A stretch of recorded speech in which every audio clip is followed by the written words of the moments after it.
em qualquer arte, né, em qualquer, né, profissão, né, você sempre vai fazer melhor se você estudar, né? Tanto que chegou lá uma duquesa, uma condessa, falou, olha, né, quando ele já era famoso, quero que você pinte um quadro meu, mas não essas rabiscos que você faz, não, quero que você pinte do início da carreira, né?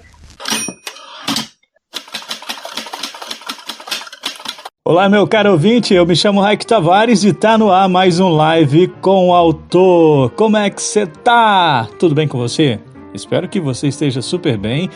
Estou no ar com mais uma edição, isso aí, mais uma semana, né, de podcast.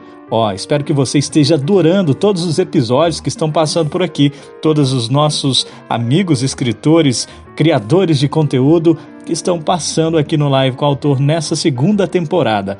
Essa segunda temporada ela vai ser bem mais longa do que a nossa primeira temporada, tá bom? É isso aí, com uma estrutura melhor, com convidados ainda melhores, passando por aqui no Live com o Autor. E na edição de hoje eu vou conversar com Alexandre Lobão. Alexandre Lobão, ele é escritor, roteirista e consultor literário e autor de um livro best-seller que ensina escritores a escrever ainda melhor, que se chama Bíblia do Escritor. O meu convidado vai falar sobre o seu projeto literário e também falará da sua vasta experiência adquirida em seus mais de 20 livros publicados no mercado brasileiro e também fora do Brasil, né? O homem é chique. E já quero começar a te dar uma dica bem legal. Para você que procura aí um livro de técnicas.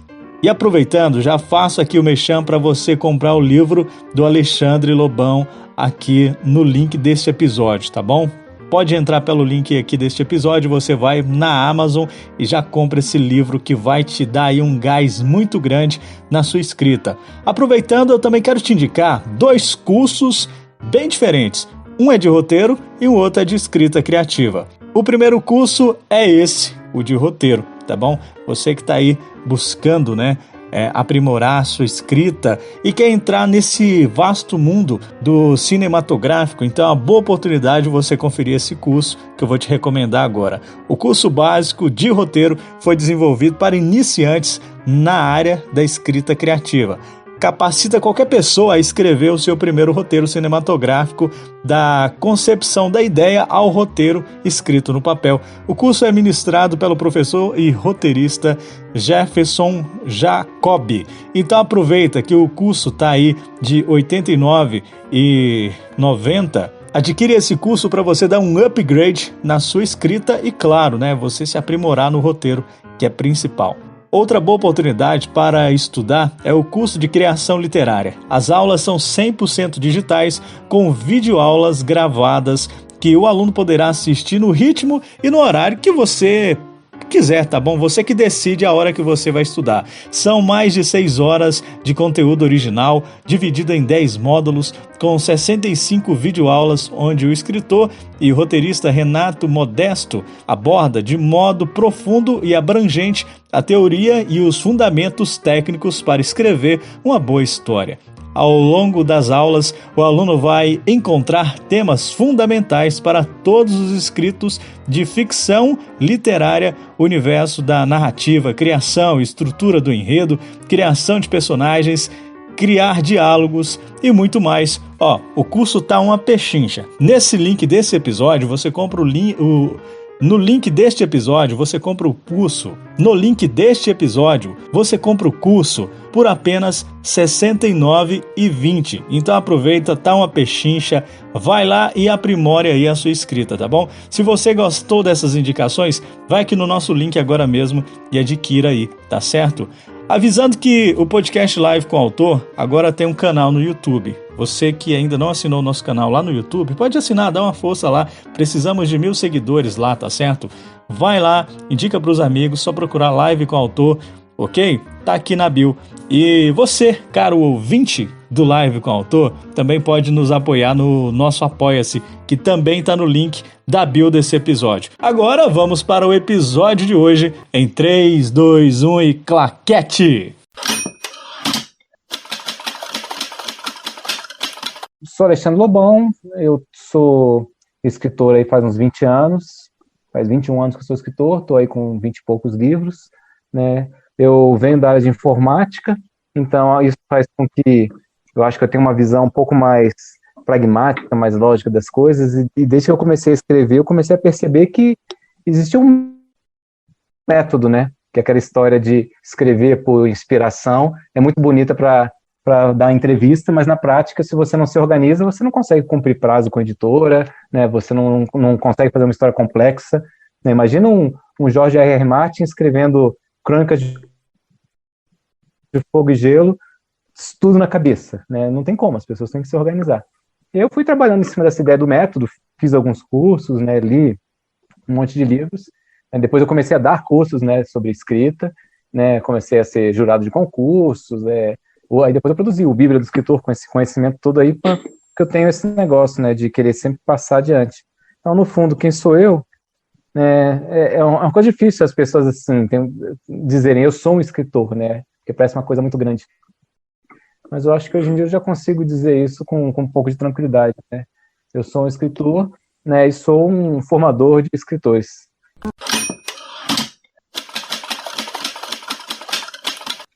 Como é construir carreiras? Porque como você ajuda escritores, né? Você cria, né, novas pessoas, traz pessoas para o mercado, né? Você traz novas pessoas para o mercado. Como é que começou esse insight de criar novos escritores, né? De ajudar novos escritores? Começou quando aconteceu comigo, na verdade, né?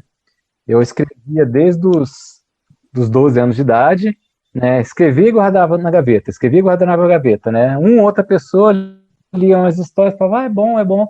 Aí quando eu já estava perto dos 30 anos, né? Ou seja, com 15 anos de escrita, mas sem publicar nada, exceto uma coisinha ou outra, numa revista assim, né, que aparecesse, uma coisinha pequena, né? O Ronaldo Caggiano, um escritor aí, que até ganhou, acho que Jabuti, não sei se foi ano passado, ano retrasado,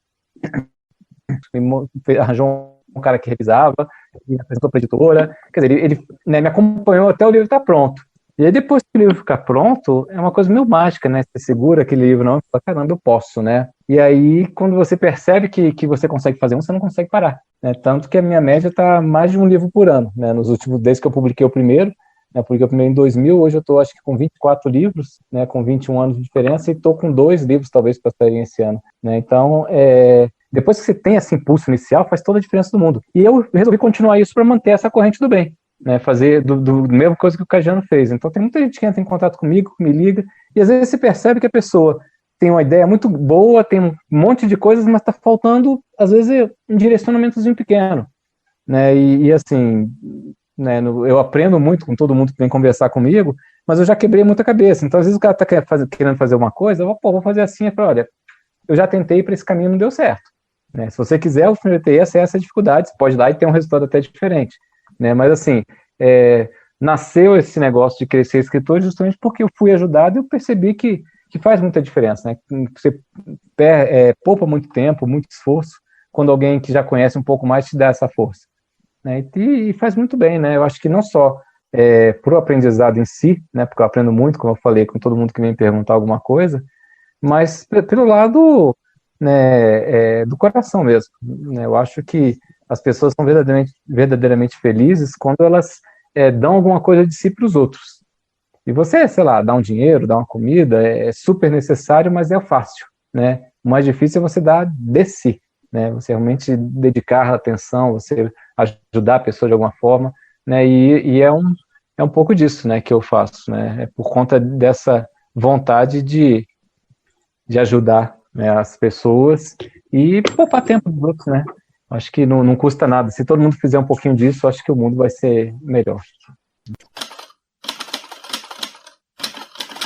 O seu livro, A Bíblia do Escritor, né? Você dá esse título, né? Provocativo até, A Bíblia do Escritor. Esse livro, hoje ele está entre um dos mais vendidos ali na Amazon, né? Nesse quesito de escrita criativa, porque contém tudo, né? Se chama de Bíblia. O que seria essa Bíblia? Cara, na verdade, o título que eu queria originalmente era um título longo, com algumas palavras grandes, né, no meio do caminho, para a pessoa de longe só ver as palavras grandes. Né? Então, o título que eu propus para a editora era um título bastante modesto também. Né? Era tudo o que você gostaria de saber sobre como escrever um romance pronto para o sucesso, mas não tinha para quem perguntar. E aí as palavras como escrever romance e sucesso estariam bem grandes, né, na página, e o resto era o resto do título. Aí o editor falou, ó, legal, mas será que a gente não consegue sintetizar um pouco mais? Porque, poxa, seu livro aqui tem, a primeira versão era até maior, a primeira edição acho que tinha 400 páginas, depois a gente deu uma ajustada, uma resumida, na terceira edição agora já está com 300 e poucos. Eu falei, pô, seu livro é uma bíblia, né? Não só pelo tamanho, como também porque a palavra bíblia significa isso, né? É um compêndio de conhecimento ali, né? Então, por que não botar bíblia? Eu até fui meio reticente no início, né? Poxa, será que não vai ter alguém que vai se ofender pelo uso da palavra bíblia? Mas não, a gente está usando de uma forma respeitosa, né? Como um compêndio de conhecimento, está explicando o que é um compêndio de conhecimento para escritores, né? Então a gente, não sei se era bem isso que você perguntou, né? Mas a ideia de chamá-lo de Bíblia de escritor foi mais do editor, né? E que assim, foi um pouco disso mesmo, né? De compêndio de conhecimento, né? Eu tenho aqui na minha pilha de livros sobre escrita, eu tenho pilha não, né? Que é umas 3 prateleiras aqui. Eu não contei, eu tenho que contar, porque eu sempre falo isso e esqueço. Mas deve ter uns 40 livros por aí, talvez 50, não sei se tem tudo isso. Não, bom, digamos que sejam uns 40 livros, mais ou menos. E desses eu devo ter 5 ou 6 em português. Eu via que tinha muito pouco material, né? E aí, quer dizer, você junta um pouquinho daqui, um pouquinho ali, né? E eu percebi que tem aqueles livros também muito focados, né? Tem livro, como escrever diálogo, como montar personagem. E você não tinha um livro que te desse um caminho, né? Que fala, pô, você tá com uma ideia? Como é que é o próximo passo? Né? Ah, beleza, você começou a escrever, como é que eu faço para organizar minha história? Como é que eu aprofundo o personagem? Como é que eu faço uma revisão de uma forma profissional? Como é que eu procuro uma editora depois que eu terminei de escrever? Né? Quer dizer, como é que eu faço marketing no meu livro? Inclusive, essa parte de marketing, eu estou até conversando com um amigo que é especialista aí, que vai reescrever, a gente fazer uma 4ª edição já com a modernizada na parte de marketing também. Mas a ideia é que seja um compêndio de um pouco de tudo, né?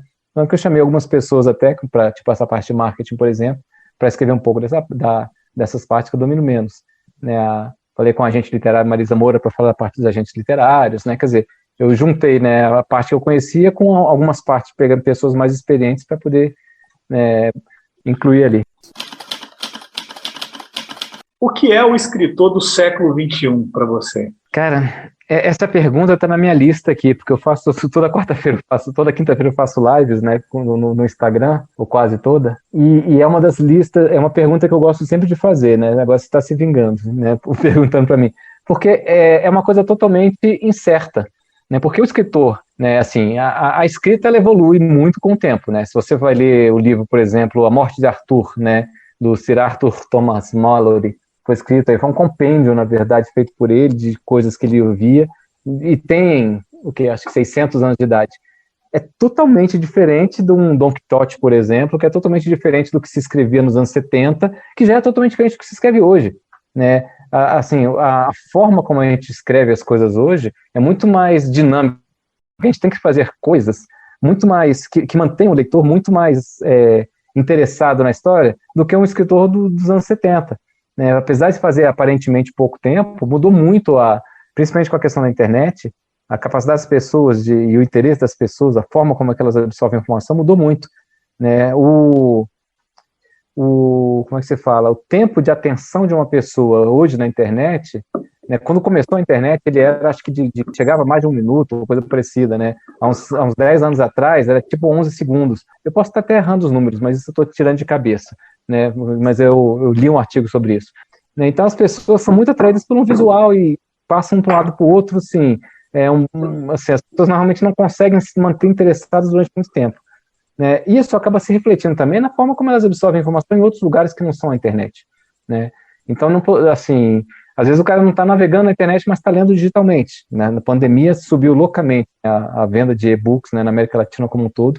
Né, eu vi um artigo semana passada que cresceu assim. Mas independente até de ser livro de papel ou e-book, o que acontece? Se a pessoa não se interessa logo de cara pelo livro, ela vai se entediar e vai largar o livro. Né? Então, normalmente, o que isso acontece? Você tem que fazer, falando de uma maneira bem objetiva, né? Para manter a atenção do leitor hoje, o autor tem que se preocupar com coisas do tipo capítulos curtos, para o leitor não ficar cansado no meio do caminho, frases mais ou menos curtas, parágrafos com certeza curtos, né? Um parágrafo com mais de 5, 6 linhas já fica longo demais. Até porque, às vezes, a pessoa vai ler no celular um parágrafo de 6 linhas num livro, quando você bota no celular, às vezes ele pega a tela inteira num parágrafo só. Né? Então, você tem que pensar em como é que seu livro vai ser lido em várias mídias. Então, tudo tem que ser, né, em blocos menores. E aí então a forma de contar passa a ser diferente. Se você faz capítulos curtos, você vai ter que botar um monte de suspense. Fica bom isso? Não fica? Então, assim, eu estou passeando em algumas coisas que o escritor do século XXI tem que se preocupar, né? E só que não tem uma resposta, né? Como é que é o leitor do século XXI, como é que é o escritor do século XXI, né? A única resposta é que é uma coisa em mutação, estamos aprendendo e o escritor não pode ficar parado no tempo. Ele não pode querer escrever, né, igual Machado de Assis escrevia, né, porque as pessoas hoje em dia não têm paciência de ler alguém que escrevia do jeito Machado de Assis, exceto o próprio Machado de Assis, né, porque é um clássico. Mas se você começa a escrever uma coisa muito longa, com descrições muito complexas, as pessoas cansam, né, o perfil do leitor mudou muito. E o escritor tem que buscar se adaptar, né, não tem que, assim, tem que ter a arte dele, tem que inovar, tem que buscar os caminhos certos, né, não tem uma resposta certa para nada, mas ele tem que estar atento, né, para o que o leitor gosta de ler, porque senão não adianta nada, né, é aquela história do cara pintar um quadro maravilhoso e guardar no sótão da casa que ninguém vai ver, né, se você quer que as pessoas conheçam as suas ideias, né, você vai ter que aprender, estudar e continuar tentando descobrir a resposta para essa pergunta, né, quem é esse escritor e quem é esse leitor do século XXI. Então, eu queria que você pincelasse um pouquinho sobre o livro de entretenimento. O que é o livro de entretenimento para você? O que ele precisa ter, o que ele não precisa ter, o que você vê também atualmente sobre os livros de entretenimento? Olha, até incluíram no Jabuti, né, agora, uma categoria de literatura de entretenimento, mas, assim, eu sou totalmente contra, primeiro, essa palavra, né, literatura de entretenimento, porque, em contraposição com a literatura de entretenimento, dizem que é a alta literatura. E se a outra é alta literatura, esta é baixa literatura, né? Você está dizendo que entretenimento é uma coisa de baixa qualidade, quando você diz que uma coisa é de entretenimento, né? O Stephen King, eu acho que foi no livro dele que ele fala isso, sobre a escrita, né? Mas ou em alguma entrevista que eu li, não tenho certeza. Ele comenta que uma das grandes, digamos, revoltas dele, por assim dizer, ele é ser taxado como autor de entretenimento, porque é como se aquilo fosse uma coisa menor. E, poxa, o que ele escreve dá trabalho pra caramba para escrever. Né? Não é tipo assim dizer que, poxa, o Stephen King escreve entretenimento, portanto o trabalho dele tem um menor valor, ou dá menos trabalho de escrever do que, sei lá, um Saramago, que de repente pode ser considerado uma alta literatura. Então, eu acho que o escritor, eu gosto muito mais da divisão de literatura focada na trama e literatura focada no personagem. Tá? E você tem um terceiro ainda, que você pode falar literatura focada na palavra, né? Na forma que você está contando a história, onde nem o personagem e nem a trama são o essencial, mas sim a forma como você está contando. Né? Então, você pegar, por exemplo, um Ulisses do James Joyce, ou um Arran, que eu não vou lembrar o nome do autor agora, vou tentar olhar na minha prateleira enquanto estou falando, né, mas é um autor, um escritor paulista, escreveu um livro chamado Arran, que é todo fluxo de consciência. Não tem história, não tem personagem, é só fluxo de consciência. Essa é a forma, digamos, é o foco da literatura, que tem um foco na forma de contar. A literatura que tem um foco em personagem, normalmente ela é mais introspectiva, às vezes a história vai para um lado, vai para o outro, não vai para lugar nenhum, porque o foco é mostrar a personalidade da pessoa. E normalmente isso é classificado como alta literatura. Mas tem literatura de personagem que é entretenimento também. Né? Às vezes você gosta do jeito que é. Pegar uma, por exemplo, do Game of Thrones, né? Que virou o seriado Game of Thrones, né? Que é Crônicas de Fogo e Gelo, George R. R. Martin. Né? Eu acho que, para mim, aquilo é focado em personagem, porque tem toda uma trama, mas a forma como ela é contada, tanto que o título de cada capítulo é o nome de um personagem. Né? Então, a forma que ela é contada, você vai conhecendo cada personagem, se apaixonando por cada personagem, sentindo dor quando o personagem morre, porque morre adoidado os personagens ali. Né? Então, a história acontece, mas ela é um resultado das ações dos personagens. Né? Não tem uma trama principal. Já a literatura de trama é um 007, por exemplo, né? Que aí a pessoa fala, não, é entretenimento. Mas tem livros que são focados em trama, que são altamente trabalhados, né? Com a trama sofisticada de um jeito, né, que aquilo ali, assim, se não for alta literatura, nenhuma mais é. Então, eu não gosto muito dessa coisa da literatura de entretenimento. Né? Dito isto, né, eu acho que o escritor moderno ele tem que pensar no que o leitor está interessado em ler. Não adianta nada eu escrever uma coisa super maravilhosa, porque eu acho que algum dia a academia vai me descobrir nos meus livros ali, né, se não tem ninguém interessado em ler. Por outro lado, e é o que eu sempre digo, não tem resposta certa para nada. Por outro lado, você também não pode perverter o seu amor pela coisa. Né? Se você gosta de escrever como eu conheci um escritor, né?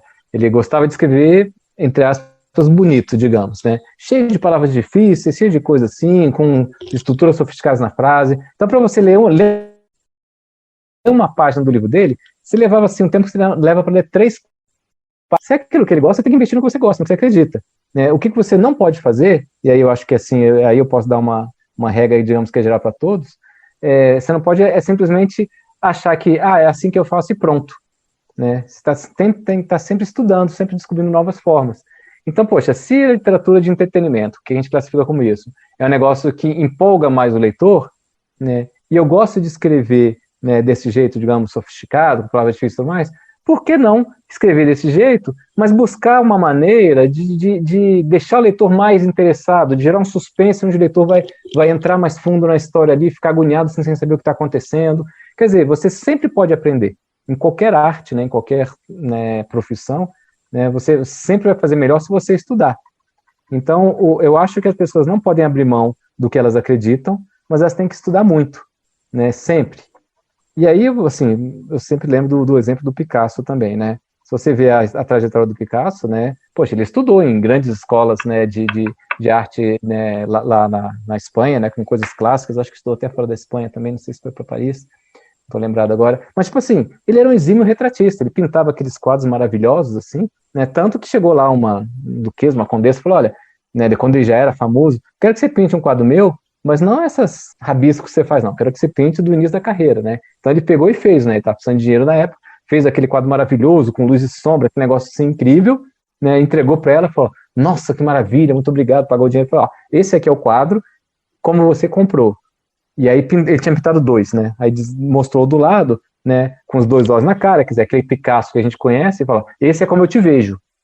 Então, quer dizer, o Picasso, desde o início da carreira dele, ele tinha isso, né? De querer fazer um negócio, de descobrir espaços novos na arte, de fazer uma arte que desconstruía as formas, desconstruía a perspectiva, né? E no final ele chegou no ápice da carreira dele a montar, né? O movimento cubista, um dos fundadores, e aquele todo visual que a gente conheceu para ele. Então, ele só fez sucesso porque ele, né, quebrou tudo que ele sabia de regras. No entanto, ele só fez sucesso porque, primeiro, ele provou que sabia fazer as coisas dentro das regras. Né? Se ele começasse pintando do jeito que ele pinta, todo mundo ia aquilo e fala, pô, o que é isso, cara? Né? Ninguém ia valorizar. No entanto, o que ele fez? Ele construiu uma carreira mostrando, olha, eu sei fazer do jeito que vocês gostam. Né? Então, imagina, né, trazendo isso para a literatura. Né? Você constrói toda a sua obra do jeito que você acredita que as pessoas gostam de ler, empolgando os leitores, usando todos os truques sujos de literatura de entretenimento para deixar o seu leitor apaixonado. E depois você vai pegando e vai botando a sua arte ali, que nem porque vai aos poucos, melhorando, né, e até chegar num ponto onde você consegue mostrar exatamente o que você queria desde o início. Só que primeiro você tem que construir teu nome. Eu estou um pouco nesse processo, na verdade, né? Eu acabei de fazer um livro, passei para a leitura crítica voltou, né, mostrando uma série de falhas, mas foi o primeiro livro que eu terminei que eu não tinha certeza que estava bom. Mas por quê? Porque eu estava justamente brincando com isso. Né? Eu gosto de fazer uma coisa de entretenimento, mas eu gosto de uma coisa que é sofisticada, né, assim, com tramas complexas, mas que seja fácil de ler.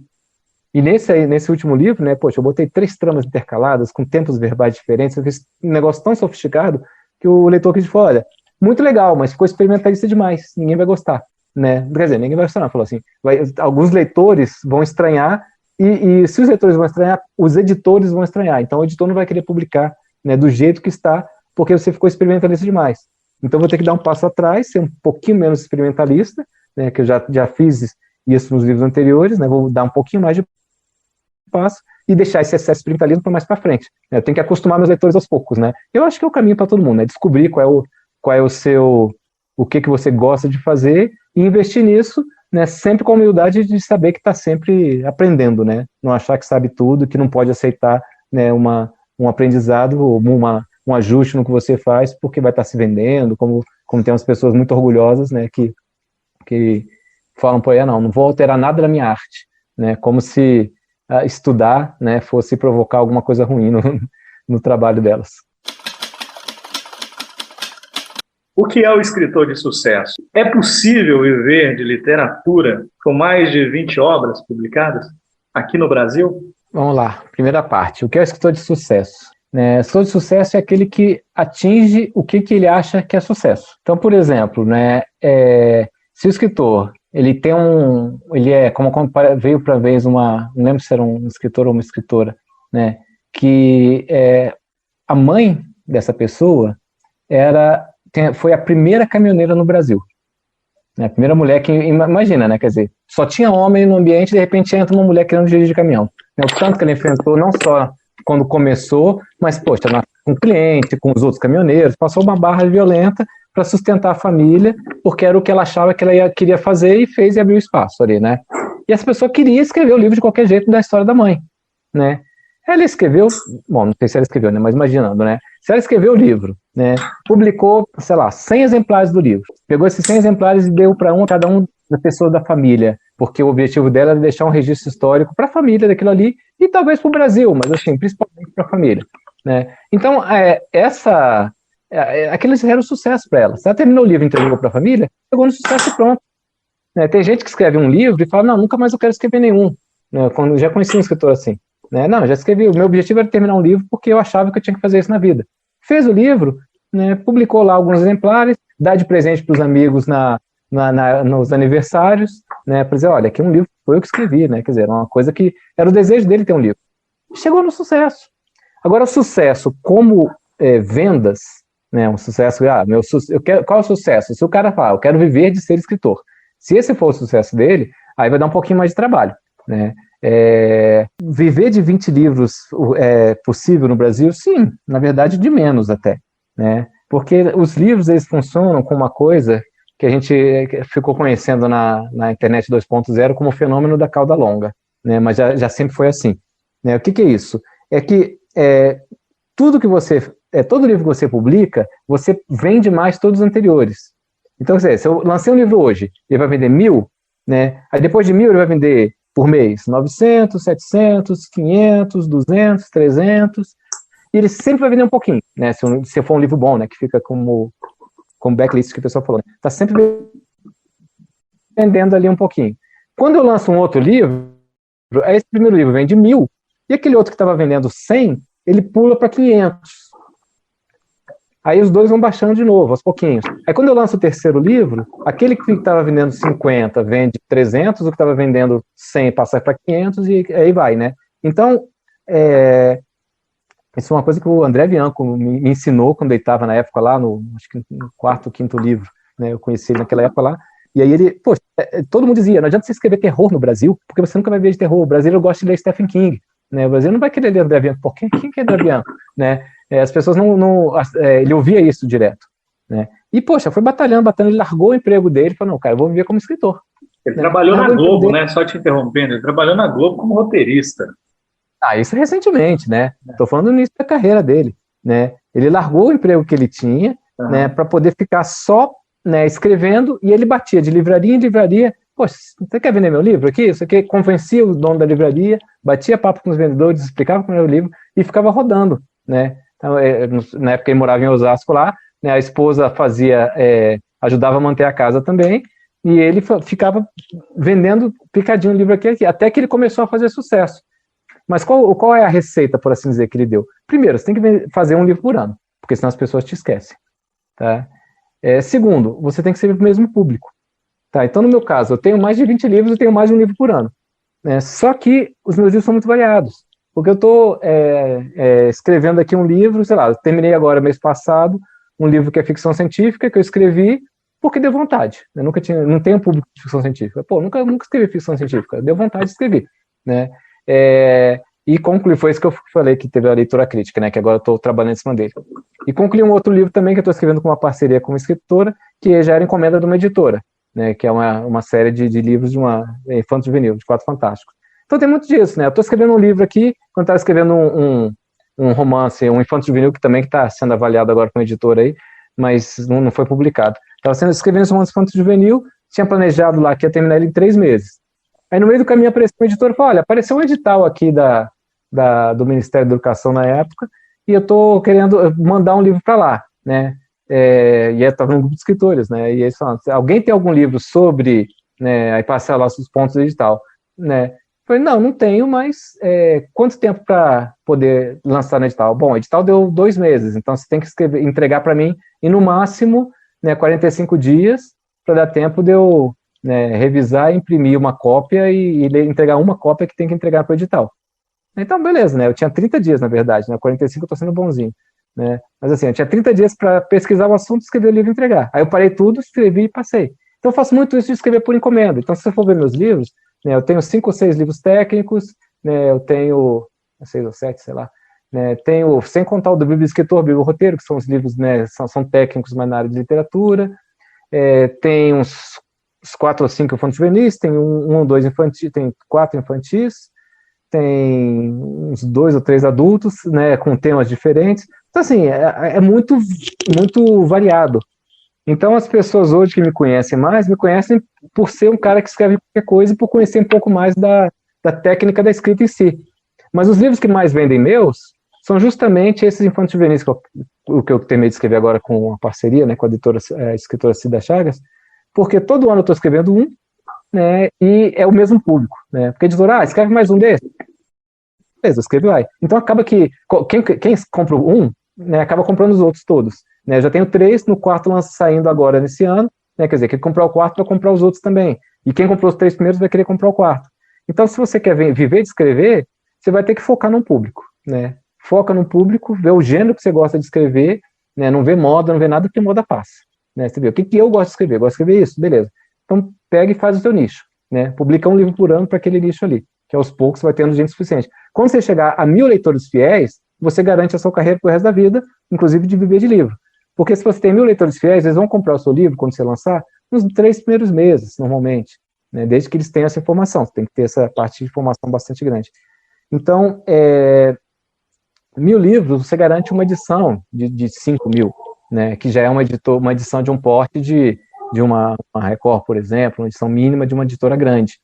Então, se você já conseguiu ter 1000 livros ali, todo livro que você faz, você consegue vender 1000 livros rapidamente, né, você garante que qualquer editora vai se interessar em publicar você, porque ela já pagou a edição ali e vai continuar vendendo mais do que aqueles 1000, né, porque se você vendeu 1000 em 3 meses, né, você vai chegar num ponto em que vai aumentando isso e vai chegar a vender 1000 num mês, né, de cada um dos seus livros, né, como assim, parece que é muita coisa, né, mas escritores que vendem mais no Brasil, né, vendem até mais do que isso por mês. Então, você vê lá um cara que chega em 100.000 livros vendidos, né, ele não esperou, né, não ficou 100 meses para chegar nisso, né, então quando a pessoa realmente chega a ser um best-seller nacional, né, segundo a Câmara Brasileira do Livro, é quando você vende 20.000 livros, né, você não demora 20 meses para vender 20.000 livros, né, então, porque já está vendendo vários milhares por mês. Não é uma coisa de outro mundo vender vários milhares no mês num país que tem, né, 200 milhões de habitantes e, infelizmente, uns 30 e poucos milhões de leitores. Mas ainda assim, apesar de terem poucos leitores, ainda assim tem bastante espaço para vender 1000 livros. O difícil é chegar lá, né? Você tem que construir essa carreira passo a passo, né? Não vai ser com um livro e não vai ser com, né, 2 ou 3 anos, né? Você vai ter que chegar. Quando você chega no 10º livro, provavelmente você vai estar conseguindo já viver de livros. Mas muito, muito provavelmente você não vai conseguir fazer isso com 5 livros ou 6. Eu vi esse seu discurso, Lobão, é muito animador, tá? Esse projeto, porque... Espero que não seja desanimador. Não, é muito animador, porque você, assim, está desmistificando, dizendo verdades, né? Mas você está mostrando por um lado profissional, e isso ajuda o mercado. E é até a ideia desse projeto, né? De trazer pessoas aonde que elas mostram, né, para outros escritores que é sim possível, sabe? Mas tudo planejado, tudo organizado, tudo com calma também, porque não adianta você se desesperar, né, e tipo, vou ali, já vou começar arrasando. Não é assim, é com consistência, é com caminhada, é com projeto, né, direção. Você disse tudo e eu queria te agradecer por isso, tá? Às vezes a gente fica com medo de estar dando banho de água fria nas pessoas, né? Porque o pessoal moderno, né, de hoje em dia, o cara escreve um livro e acha que vai estar, né, vivendo, rico e famoso, vivendo disso, né, em um ano, basta divulgar bastante. Né? Não adianta divulgar, gente, você tem que ter conteúdo. Né? Você pode ser que você consiga, né, em vez de 10 anos, fazer em 5 anos se você tiver um esforço muito grande de divulgação. Mas aí tem que fazer que nem um Bianco, né? Larga tudo e só escreve. Né? Você vai escrever de manhã, de tarde, de noite, ou vai escrever de manhã, de tarde, de noite vai divulgar, né? Mas assim, é um trabalho, né, de formiguinha e que é intenso e longo, né? Tem que ter bastante resistência. Para a gente continuar, eu quero Uhum. saber de você o que é o bom diálogo? Qual é a receita do bom diálogo para um livro, para uma história? Essa pergunta é coisa fácil, né, cara? É, uma boa resposta para qualquer coisa dessas perguntas suas é sempre depende, né? O bom diálogo é aquele diálogo que, para o seu público-alvo, vai fazer com que ele goste, né, daquele diálogo, que ele se identifique com aquele diálogo e que soe. Não vou nem dizer que soe verdadeiro, normalmente eu costumo até dizer que soe verdadeiro, mas eu estou vendo um seriado Netflix, né, que é The Tick, né, é uma história de super-herói bastante nonsense e boba mesmo, né, e o personagem que dá nome ao seriado, que é o Tick, que é um super-herói, né, que não tem memória, assim, né, super poderoso lá, o bicho, ele só fala com frases de efeito retumbantes, aquele negócio assim que ninguém falaria daquele jeito no mundo real. Só que o objetivo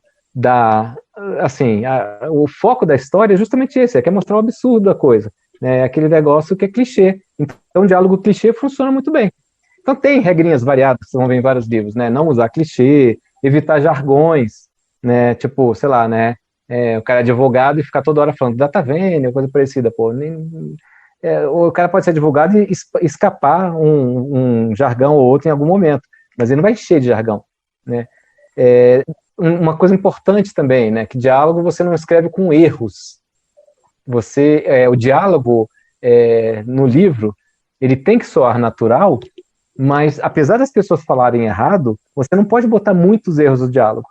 Tudo bem que você vai botar para assim, me dá uma coca, né? Me dá, totalmente errado, você pode botar no diálogo, tudo bem, porque as pessoas falam assim. Agora, se você pegar e é uma pessoa que de repente não fala corretamente, né? Porque é uma pessoa que não teve instrução, e você botar o diálogo dela cheio de erros, mesmo que as pessoas possam falar assim, uma pessoa sem instrução possa falar assim, fica cansativo para o leitor. Então, normalmente, ou então sotaque, por exemplo, né?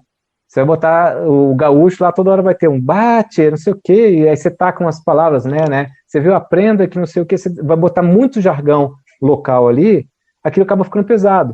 Então, você tem que descobrir o equilíbrio de você, de vez em quando, joga um tchê, né? De vez em quando você joga um trilegal, né? E aí a coisa vai, assim, a pessoa relembra que aquilo é um gaúcho. Você não precisa botar em todos os diálogos.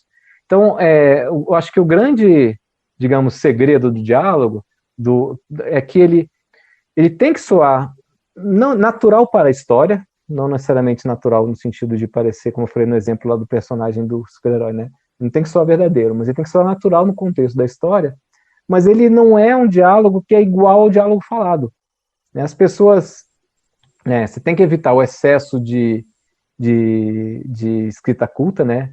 Então você vai falar assim, dê-me uma Coca-Cola, né? Ninguém fala assim, né? Então já sou estranho.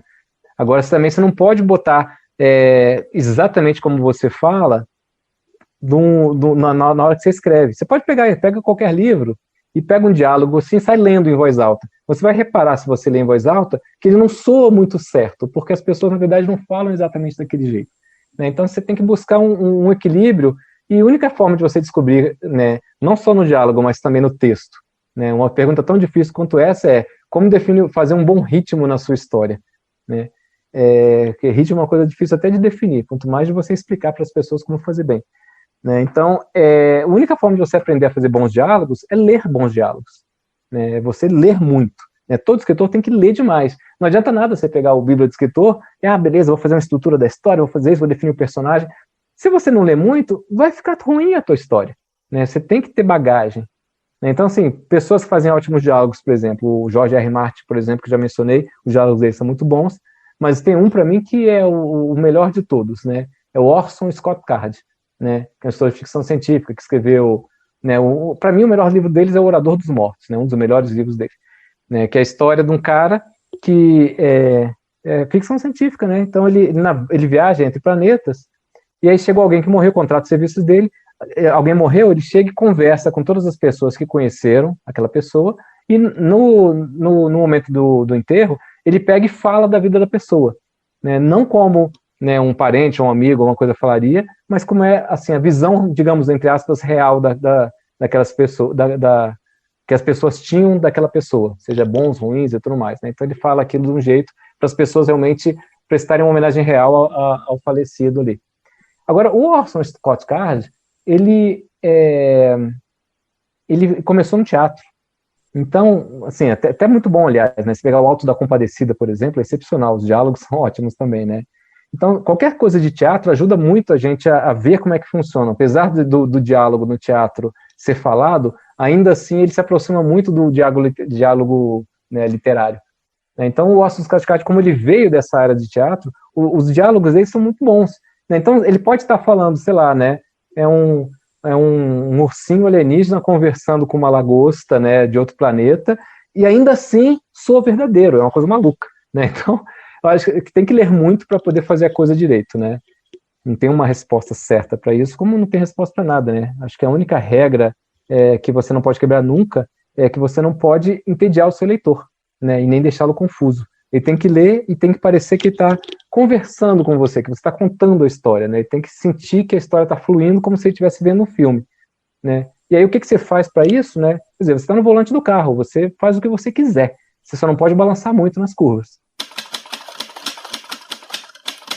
Você já falou aqui, né, sobre o marketing, né, que você também está colocando isso na nova edição do seu livro, A Bíblia do Escritor, falando um pouquinho dessa importância do marketing para o escritor, a carreira do escritor com marketing, né? O quão é preciso o escritor investir ali na sua imagem. Eu queria que você desse detalhes sobre essa questão do marketing para o escritor. O que é esse marketing? Assim, não é a minha área de especialidade, né? Embora eu tenha estudado um pouquinho nos últimos 2 ou 3 anos aí. Eu tenho uma frase que eu sempre falo nas minhas lives também, né? Que é do Salman Rushdie, que escreveu aqueles versos satânicos, né? Foi até um escritor que tem a honra de ter sido condenado à morte, botado um preço pela cabeça dele, né? No caso, pelo Ayatollah Khomeini, né? Na época do Irã lá, quando eles estavam, né, na época do auge dos ayatollahs lá, né? Então ele escreve um verso que ofendeu o Estado e a religião, então ele teve a sua cabeça a prêmio. Entre outras coisas, né? Ele ganhou prêmios também, né? Não foi só a cabeça dele que ficou a prêmio. Mas ele fala o seguinte, que ele adoraria escrever o livro, entregar para o editor e voltar para a caverna para escrever o próximo. Né? Mas ele sabia que, apesar dele já, quando falou isso, já ser um cara super famoso, né, ele sabia que não tinha jeito, né? Ele tinha que fazer a divulgação. Então, a primeira coisa a respeito do marketing que o escritor tem que pensar é o seguinte, faz parte da sua carreira. Não adianta você chegar, eu não gosto, eu tenho vergonha de dar minha cara ao público, eu tenho vergonha de falar. Pode ter vergonha que for, não interessa, você vai ter que fazer. Né? Não precisa botar a sua cara, você pode botar uma coisa preta, você pode comunicar só com texto, não precisa falar, não interessa, mas você vai ter que fazer essa parte ou contratar alguém para fazer. Né, porque senão as pessoas não vão conhecer. Não adianta você botar, né, um site na internet e achar que as pessoas vão achar aquele site do nada. Ou cria um perfil no Instagram, né, hoje em dia nas redes sociais as pessoas até acham um pouquinho mais, mas você não adianta só criar o perfil e botar teu livro lá, né? Você tem que estar alimentando. E aí entra a parte do que é o marketing para o escritor. Né? Dentro das linhas de marketing, eu acho que a que tem tudo a ver com o escritor é a questão é o marketing de conteúdo. Né? Que é o quê? Você tem que empolgar o leitor com o seu conteúdo para ele querer comprar o seu produto. Né? Isso falando de maneira geral. No caso do livro, você tem que empolgar o leitor com, assim, conquistar e descobrir quais são os leitores que gostam daquele tipo de conteúdo. Então, se eu estou escrevendo um livro de fantasia, né, então eu vou começar a publicar conteúdos, por exemplo, no Instagram, que é o lugar onde hoje em dia tem mais escritores aí, falando sobre o mundo de fantasia, vou falar sobre o mundo do Harry Potter, vou fazer um estudo sobre as casas do Harry Potter, aí vou falar sobre o mundo de Nárnia, sei lá, eu começo a falar uma série de coisas ali, de forma que as pessoas falam, poxa, esse cara aqui entende muito de fantasia, né? E você vai atraindo as pessoas interessadas por aquele seu conteúdo. E depois você começa a entregar conteúdos seus. Olha, aqui, ó, tenho aqui uma história minha escrita também nessa linha, né? Se você gosta do Harry Potter, gosta do Narnia, eu escrevi aqui uma coisa de fantasia que é muito legal. Aí bota um capítulozinho, um trechinho, bota de repente uma capa de alguma coisa. Você vai botando conteúdos seus, de forma que vai despertando a curiosidade do leitor, né, para o leitor pegar, ficar interessado e falar, poxa, deixa eu ver mais isso aqui. Até que em algum momento ele fala, pô, deixa eu comprar aqui um conto desse cara na Amazon, né, tem um continho vendendo aqui por, né, R$2, R$1,50, né, um conto de 10 páginas. Então você vai vendendo produtos cada vez maiores e produzindo ali, conquistando o leitor. Né, porque o leitor, ele tipo assim, se você chegar e começar a fazer propaganda, hoje em dia as pessoas rejeitam, né, imediatamente quando elas sentem que estão querendo empurrar alguma coisa para elas. Então, se você chegar, oi, meu nome é fulano, eu tô aqui com um livro que eu lancei, a pessoa já pula logo, não quer nem saber mais. Né? Então, o marketing, digamos, né, pelo que, não sou especialista, né, mas pelo que eu tenho ouvido falar por aí, o melhor marketing que se tem é isso, né, você gerar conteúdo, cada vez mais conteúdo, de forma que as pessoas que gostam daquele conteúdo vão te encontrar. E para isso você tem que ficar produzindo conteúdo continuamente, né. E aí tem o lado do conteúdo do seu livro também, né, porque eu falei anteriormente, não adianta também você escrever um livro, escrever um livro de fantasia, e aí eu fico agora 1 ano produzindo marketing de conteúdo para as pessoas me encontrarem naquele livro, e não escrevo o segundo livro. Né? Então, quer dizer, quando você terminou o primeiro livro, se você quer lançar o segundo daqui a 1 ano, você já tem que estar escrevendo o segundo. Né? Às vezes você escreve em paralelo até. Eu costumo escrever, às vezes, 2, 3 livros em paralelo. Escrevo um pouco aqui, escrevo um pouco ali. Parar o que você está fazendo para fazer o marketing. Se você não fizer o marketing, ou não tem alguém que faça por você, as pessoas simplesmente não vão achar o seu material. Então, o marketing do escritor moderno é esse dilema, né?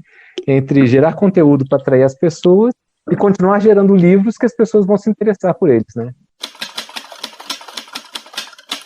Alexandre, para a gente finalizar a nossa conversa, eu queria que você indicasse para mim e para os ouvintes, para nós, que é aqui de Minas, né, do Brasil e do mundo, tá?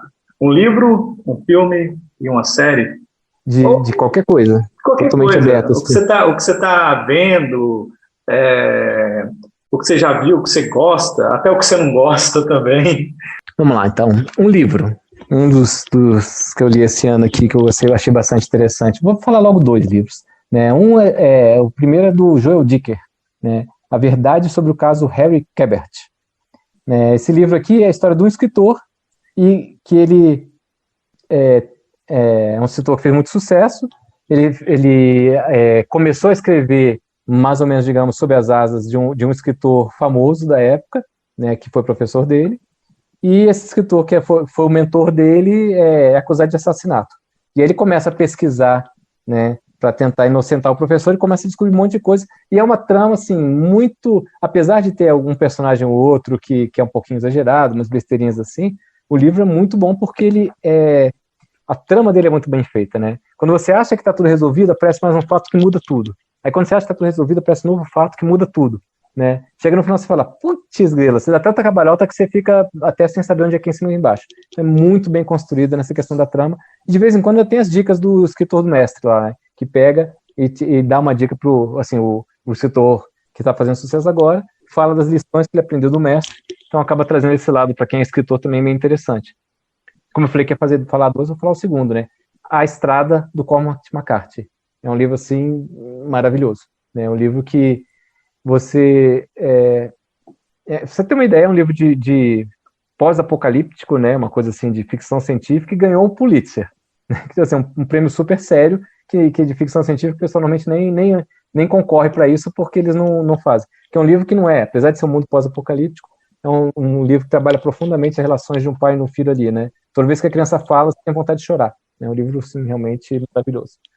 A série, tem uma série muito boa que eu vi aqui na Amazon Prime, chama Undone, né? Desfeito.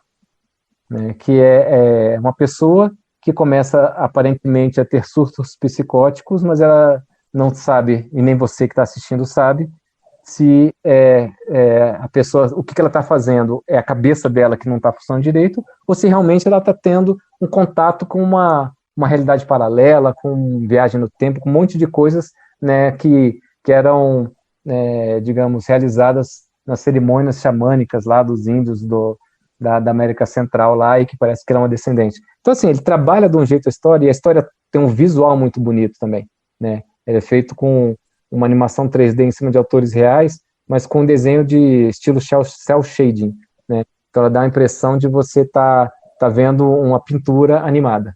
Então é bastante interessante também. Era um livro, era um seriado, e o que mais? E um filme, né? E para fechar um filme. Um filme. Nossa, filme, eu tinha... Pô, assim, de supetão é sempre complicado a gente lembrar de algum filme interessante, né? Mas pior que quando eu fui perguntar para você, eu lembrei do filme e imediatamente eu esqueci. Mas eu acho que para não ficar de fora, tem vários filmes que eu acho muito interessantes sobre escritores, né? Que são legais para você se animar, né? Tem um que tem no Netflix, que é O Mestre dos Gênios, né? Que conta a história de um editor, né? Que era... Aliás, tem dois, agora lembrei de um outro muito bom também, né? Que lançou alguns dos escritores americanos da Geração Perdida, né, 1920, 1930, mostrando como é que ele trabalhava, né, em cima das pessoas e a carreira, não lembro exatamente qual escritor que ele estava lançando lá, mas é muito, muito interessante. Né? E um outro que eu acho que é apaixonante para qualquer escritor que queira se empolgar com a arte de escrita é ver aquele filme do Woody Allen, Meia-Noite em Paris. Né? Que assim, é um filme dos fofinhos do Woody Allen, né? Que você vê e você fica, ai, que coisa gostosa, né? Porque você entra profundamente no personagem e como é aquela coisa que envolve também, né, a geração perdida, por isso que eu lembrei, né, o cara volta lá para os anos 20, anos 30, encontra, né, os escritores que viviam ali no bairro, no Latin Quarter, né, Quartier de Paris, e assim, é um banho de informação e de empolgação, de motivação que deixa qualquer um animado com a arte da escrita, né? Então acho que vale a pena também para quem quer ser escritor e independente disso, né? Acho que o filme é muito bom.